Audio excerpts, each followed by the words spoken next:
নববর্ষ। আশা করি তোমাদের পুরো বছরটা খুব ভালো কাটুক, সবাই সুস্থ থাকুক, ভালো থাকুক। তো আজকে তো নববর্ষ স্নান টান হয়ে গেছে, কিন্তু আমাদের আর মানে সবারই একটু শরীরটা খারাপ হয়েছে, সোনাই আর আমার দুজনেরই স্পেশালি ভীষণই শরীরটা খারাপ হয়। সোনাইয়ের তো কালকে তার আগের দিন ডাক্তার দেখিয়ে নিয়ে আসলাম, এতটাই মানে শরীর খারাপ হয়ে গেছে ওর, মানে কফ জমে কাশতে কাশতে সারা রাত ঘুমাতে পারছে না।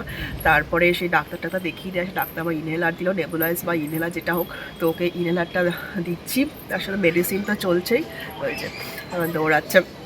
আর তার সাথে আমারও মানে প্রচণ্ড বেশি ঠান্ডা লেগে শরীরটা খারাপ হয়ে গেছে। তো যাই হোক, এই জন্য নববর্ষটা আজকে ঠিক মানে শরীর জুত না পেলে কিছুই ভালো লাগে না। তো সেই রকম কোনো প্ল্যানই নেই আজকে সেইভাবে, জাস্ট নর্মাল ঘরে খাওয়া দাওয়া জাস্ট হবে। আমি আর সোনার পাপা তো অফিস গেছে, ওদের তো নববর্ষের ছুটি থাকে না, তো ও তো অফিস গেছে। যদি বিকেলে তাড়াতাড়ি আসে তাহলে হয়তো একটু বেরোলাম, বিকজ সারাক্ষণ ঘরে বসে থাকতে একটা গুমোট গরম, ঘরেও বসে থাকা যায় না। তো ওই জন্য বিকেলে আসলে একটু মানে বাইরে হাওয়াটা খেলেও ভালো লাগে, তো বিকেলে একটু বেরোবো। আর এই সোনার অবস্থা দেখো, টিভি চালাই দিয়েছি, একটু টিভি দেখছে, খালি ঘ্যান ঘ্যান করেই যাচ্ছে। অন্য সময় টিভিটা বন্ধ করে তাও অতটা এদিক ওদিক অ্যাক্টিভিটিসগুলো করে, আজকে কিছুই সে করতে চাইছে না, মানে অস্বস্তিটা লাগছে, কফটা এমনভাবে বসে রয়েছে। তো যাই হোক, টিভি দেখে কিছুটা আমি এদিকে কাজকর্ম করছি। আজ রান্না বান্না কিছুই করিনি, একটু আলু ভাজা, ডাল এইগুলিই করেছি। আর ওই জন্য ডিম সিদ্ধ দিলাম, এই দিয়ে আমাদের লাঞ্চ হবে আজকে। একটু কালো জিরে, রসুন বাটা এগুলি দিয়ে মানে মানে আলু ভাজাটা করা হয়, যাতে একটু ঝাঁঝ টাচ লাগলে ভালো লাগবে। মুখে কোনো টেস্টই নেই খাওয়ার, মানে কোনো ইচ্ছাই নেই, এরকম অবস্থা। এই যে শোনাই, মা শরীর ঠিক আছে? শরীর ঠিক আছে?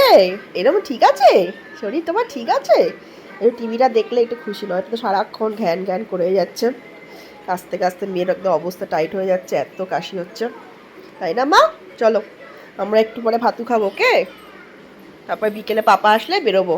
নয় পয়লা বৈশাখের শপিং, এটা কাস্টমাইজ করে বানানো হয়েছে। এই যে পাপা, মা, সোনাই বসে আছে পয়লা বৈশাখের ড্রেস পরে। আমাদের লক্ষ্মী মেয়ে কায়রা পুরোটা হাতে পেন্ট করা, এগুলি সব আলপনাটা। তো এই ড্রেসটা পয়লা বৈশাখ স্পেশাল ওর জন্য নেওয়া হয়েছিল। তারপরে আর টুকটাক যেগুলি রেগুলার ইউজের লাগে, টি শার্ট, এই একটা টি শার্ট, এগুলো সব টি শার্ট যেগুলি জিন্স টপ দিয়ে পরা যায়। আর এই যে, তো এইগুলি এতগুলি সোনাইয়ের জন্য কেনা হয়েছে। আর এগুলি সব ড্রেস টাইপের, প্যান্ট আর গেঞ্জি একসাথে। আর গরমের জন্য এই ড্রেসটা, আরেকটা ড্রেস এখনও আসেনি, এটা একটা। তো এগুলো নেওয়া হয়েছিল পয়লা বৈশাখ স্পেশাল। এবার কতটা শরীরটা খারাপ হয়ে সব একদম গন্ডগোল হয়ে গেল, যেটা হয় আর মানুষ কিছু আশা করে থাকলে আর হয় না। তো একবার নিয়ে ফেলেছি, আমরা সামনে আবার ঘুরতেও যাব, তো সেই জন্য ভাবলাম একবারে নিয়ে রাখি। তো এইগুলো পয়লা বৈশাখের শপিং। তো দেখি সোনাকে বিকেলে এই ড্রেসটাই পরানোর ইচ্ছা আছে, যেহেতু আজকে পয়লা বৈশাখ, বাঙালিয়ানা তো সাবেকি একটা লুক থাকবে। তো এটা ড্রেসটা কেমন হয়েছে অবশ্যই কমেন্টসে জানে। এগুলি সব হ্যান্ড মানে পেন্ট করা ড্রেসটায়। তো জানিও তোমরা কমেন্টস কেমন হয়েছে ড্রেসগুলি। তো এই যে আমরা লাঞ্চ করতে বসে গেছি। তোমরা কি খাচ্ছে? আলু ভাজা, আলু ভাজা, ডাল আর আসতে দিয়ে খাচ্ছে। এত কাশি হচ্ছে না, খেতে গেলে ওই ওয়াক তুলছে কাশিতে। তো যাই হোক, ইয়ে কী বলে, রসুন বাটা দিয়ে কালো জিরে দিয়ে আলু ভাজাটা করা হয়েছে, একটু ঝাঁঝ ঝাঁঝটা লাগছে, ওটা গলার জন্য একটু ভালো। একটু আলু ভাজা করে দিচ্ছি। লাঞ্চ করে তারপরে ওষুধ খাওয়াতে হবে, ইনহেলারটা দিতে হবে, তাই না? তাই আসতে ওই কাশি, এত কাশি। হ্যালো, ওলে বাবা, ওলে দোল দোল করছে, দোল দোল। এই আর খেও না মা, কাশি হবে। একটু যদি লঙ্কা টঙ্কা দেওয়া যায়, ঝাঁঝ ঝাঁঝ লাগছে না, ওই জন্য একটু আরও কাশি বেশি লাগছে। আমার মুখে একদম স্বাদ নেই, একটুখানি নিয়ে বসেছি, মানে যতটুকু না খেলে নয় ওষুধ খাওয়ার জন্য ততটুকু খেতে হচ্ছে, এই অবস্থা। চলো এবারে পয়লা বৈশাখটা আমাদের বছরের শুরুটা এইভাবেই কাটছে, শরীর খারাপ নিয়ে। আশা করি এই ওই যে ওয়াক করা শুরু হয়ে গেছে। থাক আর খেতে হবে, ঠিক আছে মা? ঠিক আছে, আচ্ছা আচ্ছা আচ্ছা। ওয়াটার খাও, একটু ওয়াটার খাও। এক এক এক তোকে থুতো ওয়াক করতে এখানে ফেলতে বলেছি আমি? আমি বলেছি কফ আসলে ফেলবে, তার মানে এই না তুমি এখানে থালার মধ্যে ফেলছো কেন? এখানে ফেলতে ইচ্ছা করছে, কফগুলি সব গিলে ফেলে, যতবার কাশি হয় কফটা আসে গিলে ফেলে, তাই জন্য বারবার বলছি কফটা ফেলো ফেলো ফেলো, ফেললে তো একটু কমে। শুধু দুষ্টামি করছি, শুধু দুষ্টামি করছি। ওই যে এবার কিন্তু ইচ্ছা করে করছে ক্যামেরা দেখে দেখে। চলো বন্ধ করি, চলো খেয়ে নাও। এই যে ইচ্ছা করে করে গলার মধ্যে হাত ঢুকিয়ে সে হাঁচি আনছে কাশি আনছে, এমনি হচ্ছে যে সেটাতে শান্তি নেই। হ্যাঁ, এই খাওয়া দাওয়া কমপ্লিট করে এবার ওষুধপত্রগুলি খাওয়াবো। ইনহেলারটা দিতে হবে, ইনহেলারটা সারাদিনে 4 বার করে দেওয়ার কথা, মানে দিতে বলেছে ডক্টর, তো ওটা দিতে হবে। সকালে একবার দেওয়া হয়ে গেছে অলরেডি, এখন একবার দেবো আবার বিকেল আর রাতে, তাই না? আর আমারও এত কাশি হচ্ছে, মানে কাশতে কাশতে গলা বুক পুরো জ্বলে যাচ্ছে, এরকম অবস্থা। আর কাশতে গেলে মাথা মাথা ধরে এত যন্ত্রণা করছে কি বলবো। আর হঠাৎ করে এত বাড়াবাড়ি হয়ে গেছে দুজনের, প্রথমে একটু হালকা সর্দি লেগেছে, তারপর থেকে একদম যাতা অবস্থা। আর শরীর খারাপ, কিছুই আর করতে ইচ্ছা করে না। কতগুলি ভিডিও আমার পড়ে আছে, এগুলো এডিটও করা হচ্ছে না, তাই না শোনাই? শোনাই হ্যাঁ, কি কিছু বলতে চাও? চলো ওষুধ খেয়ে নিই, ওষুধ খেয়ে এবার স্লিপিং। চোখে ঘুম চলে এসছে, তোমার রাতে তো ঠিক করে ঘুমাতেও পারছে না, 100 বার ধরে উঠছে কাশির জন্য।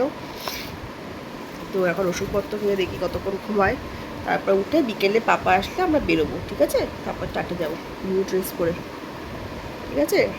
চোখ মুখ কেমন করছো দেখো, কেমন করছো দেখো, ঠিক আছে? চলো বেরোলে, বিকেলে পাপা আসলে বেরোবে, তখন ভিডিও করে কোথায় যাওয়া যায় দেখা যাক, কোথায় যাই, ঠিক আছে? চলো টাটা।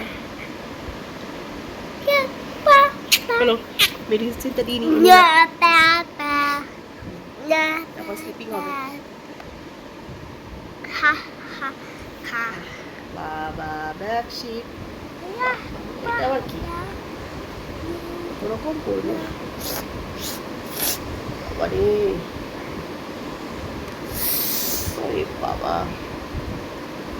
সেই বাসক পাতার রস, মধু, কত কিছু খাওয়াচ্ছে, তুলসী পাতা, তাই না? ঠিক আছে চলো, এটা দিয়ে দিই, ওষুধটা দিয়ে দিই মা, ঠিক আছে? ওষুধটা খেয়ে নাও মা, ওষুধটা। গুড গার্ল শোনাই, গুড গার্ল, তাই না? মিষ্টি, এটা কি জুস? জুস জুস খেলে মিষ্টি, ও যে মিষ্টি, ও মিষ্টি, তা একটু ওয়াটার দেবা, ঠিক আছে? জুস, জুসটা মিষ্টি।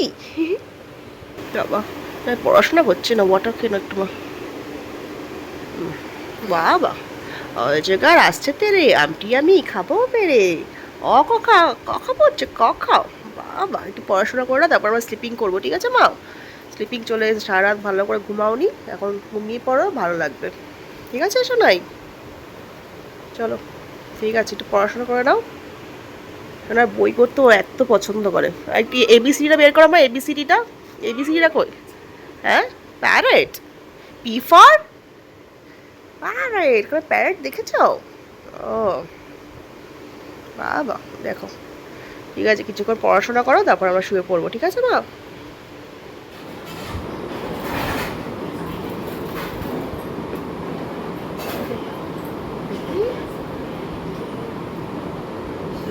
Good girl, Michi, good girl. 1, 2, 3, 4, 5, 6, 7, 8, 9, 10. 1, 2, 3, 4, 5, 6, 7, 8, 9, 10. 1, 2, 3, 4, 5, 6, 7, 8, 9. 5 hours later. One hour show. এই যে সোনা কি খাচ্ছে, এই যে এই যে সোনার গায়ে কি লেখা, আমাদের লক্ষ্মী মেয়ে কায়রা। সোনা কি লক্ষ্মী মেয়ে? দেখো দেখো, নববর্ষ স্পেশাল, এই যে কাস্টমাইজ করা হয়েছে। সোনায় পাপা, সোনায় পাপা, মা আর সোনাই বসে আছে নববর্ষের কাস্টমাইজ ড্রেস। আর তারপরে কি অবস্থা, এই যে হ্যাঁ, যাও টাটা। কোথায় এসছে সোনাই, কোথায় এসছে? এ বাবা, তারপর পাপা অফিস থেকে আসার পর তো আমরা বেরিয়ে পড়লাম। আর বেরিয়ে পড়ে বেশ কয়েকটা রেস্টুরেন্টে আমরা খুঁজছিলাম, বাঙালি রেস্টুরেন্টে, কিন্তু কোথাতেও খাবার অ্যাভেলেবেল ছিল না। আমাদের মধ্যমা এরিয়াতে যে কটা রেস্টুরেন্ট ছিল আর অন্যান্য জায়গার রেস্টুরেন্টগুলোতে বেশ লম্বা লাইন ছিল। আর আমাদের এত শরীর খারাপ ছিল, অতক্ষণ ওয়েট করার মতো টাইম আর এনার্জি কোনোটাই ছিল না। আর তারপর চলে গেলাম মাইকেলনগর ধাবাতে, বাট ওখানে গিয়েও দেখলাম যথেষ্টই ভিড় ছিল, দেখতে পাচ্ছ পুরো ক্রাউড, একদম একটা টেবিলও খালি ছিল না। তারপর ওয়েটাররা বললো যে ওই টেবিলটা সামনে গিয়ে দাঁড়ান, ওটা এক্ষুনি খালি হয়ে যাবে। ওনাদের অলমোস্ট হয়ে গেছে, তো লাকিলি আমরা ওই সিটটা পেলাম বলে বসতে পেরেছি। তো আমাদের ফার্স্ট খাওয়াটা অর্ডার করেছিলাম হচ্ছে তন্দুরি চিকেন, ওটাই নিয়েছিলাম, গরম গরম তন্দুরি চিকেনটা। আমার তো মুখে একদমই স্বাদ পাচ্ছিলাম না, তো পাপা সোনাইকে অল্প অল্প করে দিয়েছিল, লেবুটা দিয়ে মেখে ভাবলাম একটু টেস্ট লাগবে, তাও লাগছিল না। মুখে এমনই অবস্থা, সর্দি কাশি হলে এই একটা অসুবিধা যে মুখের টেস্টটা চলে যায়। আমার তন্দুরি চিকেন বা এই ধরনের খাবারগুলো খেতে এত ভালো লাগে, কিন্তু আমি সত্যি একদমই খেতে পারছি না, একটু একটু করে জাস্ট মুখে দিচ্ছিলাম। কোনো স্বাদ না থাকলে কোনো খাবারই খেয়ে মজা নেই। তো যাই হোক, অল্প অল্প একটু করে খেলাম আর সোনাইকে অল্প দিচ্ছিলাম, আর শশাটা খেলাম, পেঁয়াজটা খেলাম। তারপর চলে আসলাম নেক্সট আইটেম, সেটা নিয়েছিলাম হচ্ছে জিরা রাইস আর চিকেন কষা। এছাড়াও নানও অর্ডার করেছিলাম, কিন্তু নানটা আমি পরে আবার গিয়ে ক্যান্সেল করলাম। দেখলাম যে রাইসটা যথেষ্ট পরিমাণ বেশি দিয়েছে, এটাই খেয়ে আমি শেষ করতে পারছিলাম না, কারণ আমি তো একদমই খেতে পারছিলাম না, সোনাইও খেতে পারছিল না। ও রাইসটা নিয়ে লাস্ট একটু একটু করে প্লেটে জাস্ট দিয়েছিলাম, ওটা নিয়েও নষ্ট করছিল। আর তার জন্য আমরা আবার পরে গিয়ে নানটাও ক্যান্সেল করে দিয়ে আসলাম। একটুখানি জাস্ট আমি রাইস খেলাম, একদমই মুখে টেস্ট লাগছিল না। অন্য সময় ধাবার খাবার আমাদেরও যথেষ্ট ভালো লাগে, কিন্তু আজকে একদমই ভালো লাগছিল। আমি আর ওকে জিজ্ঞেস করছি তোর কি টেস্ট লাগছে, নাকি আমারই এরকম একই অবস্থা, রান্নাটা কি সত্যিই ভালো হয়েছে, এরকম আমি আর ওকে জিজ্ঞেস করছি। ও বলছে না, টেস্ট তো ঠিকঠাকই আছে, হ্যাঁ ভাতটা একটু ড্রাই লাগছিল, কিন্তু ওভারঅল ঠিকঠাকই আছে, কিন্তু আমি একদমই টেস্ট পাচ্ছিলাম না। তো যাই হোক, কোনো রকমে একটু একটু করে আমি খাওয়া দাওয়াগুলো কমপ্লিট করলাম। তারপরে পাপা গেল বিল পেমেন্ট করতে, আর আমি আর সোনাই ওয়েট করছিলাম। তো যাই হোক, এইভাবে তো আমাদের নববর্ষের রাত্রিটা কাটলো। A few moments later. তো এই জাস্ট কিছুক্ষণ হলো, মানে বেশ কিছুক্ষণ হয়েছে বাড়িতে ফিরেছি। আর বাড়িতে ফিরে এসে বমি টমি হয়ে যা তা অবস্থা হলো, চা এমনি খেতে পারছি না, যা অল্প খেলাম তাও সমস্ত উল্টি হয়ে গেল। এত মানে কফ জমে কাশতে কাশতে অবস্থা খারাপ হয়ে যাচ্ছে, একটা অস্বস্তি। তো সত্যি কথা আজকে এই বছর পয়লা বৈশাখটা একদম মনে রাখার মতো গেল। তো যাই হোক, তোমরা সবাই সুস্থ থাকো, ভালো থাকো, হোপফুলি আমরাও যেন তাড়াতাড়ি সুস্থ হয়ে যাই, সোনাইও তাড়াতাড়ি যেন সুস্থ হয়ে যায়, ভালো হয়ে যায়, এটাই। তো আজকের ব্লগটা এখানেই শেষ করছি। এইভাবে তো আমাদের দিনটা কাটলো। তো তোমরা কিভাবে পয়লা বৈশাখটা এনজয় করলে অবশ্যই কমেন্টস থেকে জানিও। আর যদি আমাদের ব্লগটা ভালো লাগে তো অবশ্যই জানাও, লাইক শেয়ার সাবস্ক্রাইব করে দিও। আর যদি তোমাদের কোনো অ্যাডভাইস থাকে অবশ্যই কমেন্টস এ জানিও। চলো, টাটা। আমাদের রেস্ট নিই। এত গরম, এসি চলছে, ফ্যান চলছে, তাও মনে হচ্ছে গরম কাটছে, অথচ ভিতরে যে সত্যি এই যে কষ্টটা, সেটার জন্য আরো বেশি অস্বস্তি হচ্ছে। তো ঠিক আছে, চলো এখানেই শেষ করছি। সবাই ভালো থেকো।